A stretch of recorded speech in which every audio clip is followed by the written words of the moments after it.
بسم اللہ الرحمن الرحیم۔ السلام علیکم۔ حضرت یوسف علیہ السلام کی شان اور آپ کی سیرت کے بارے میں قرآن مجید میں پوری ایک سورت نازل فرمائی ہے اللہ کریم نے، تاکہ آپ کی سیرت میں جو حکمتیں، مواعظ، آداب اور حکمت و دانائی کی باتیں ہیں ان پر غور و فکر کیا جا سکے۔ برادران یوسف علیہ السلام کو اپنے باپ سے شکایت تھی کہ وہ جتنی توجہ یوسف اور بنیامین پر مبذول کرتے ہیں اتنی محبت ان بھائیوں پر روا نہیں رکھتے، حالانکہ تعداد میں یہ زیادہ ہیں۔ چاہیے تو یہ تھا کہ وہ ان بھائیوں کو چاہتے جو ان کی تقویت کا باعث بن سکتے ہیں، اس لیے وہ کہتے ہیں کہ ہم یوسف اور بنیامین کی نسبت والد گرامی کی محبت کے زیادہ مستحق ہیں۔ حضرت یوسف علیہ السلام کے بھائیوں نے ایک سازش کر کے حضرت یوسف علیہ السلام کو کنویں میں پھینک دیا۔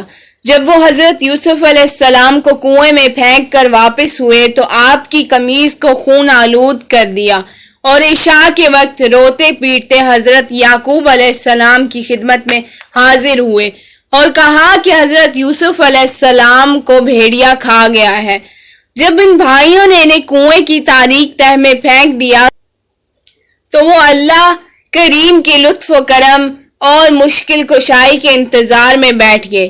ایک قافلہ آیا، اہل کتاب کے بیان کے مطابق وہ تاجر تھے اور شام سے مصر کو جا رہے تھے۔ انہوں نے چند آدمیوں کو پانی لینے کے لیے کنویں پر بھیجا۔ جب ایک شخص نے ڈول لٹکایا تو یوسف علیہ السلام اس سے چمٹ گئے۔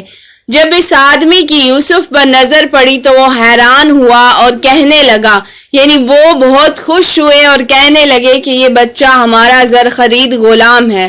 یعنی برادران یوسف کی سازش سے وہ واقف ہے اور وہ علیم و خبیر خدا جانتا ہے کہ ان کے بھائیوں کے دلوں میں کیا چھپا ہے اور کنویں سے نکالنے والے کیا سوچ رہے ہیں، لیکن اس کے باوجود اللہ کریم حضرت یوسف علیہ السلام کی حالت کو تبدیل نہیں فرماتا بلکہ انہیں قافلہ والوں کے ہاتھ بکنے دیتا ہے، کیونکہ اس میں بہت بڑی حکمت، تدبیر، خداوندی اور اہل مصر کے لیے اس کی رحمت کا راز پوشیدہ ہے۔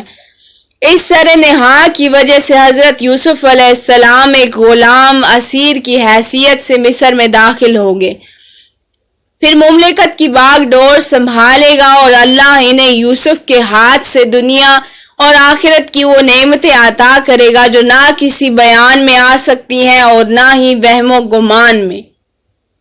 یوں اللہ کریم نے حضرت یوسف علیہ السلام کو تاجروں کے ذریعے سے کنویں سے باہر نکالا۔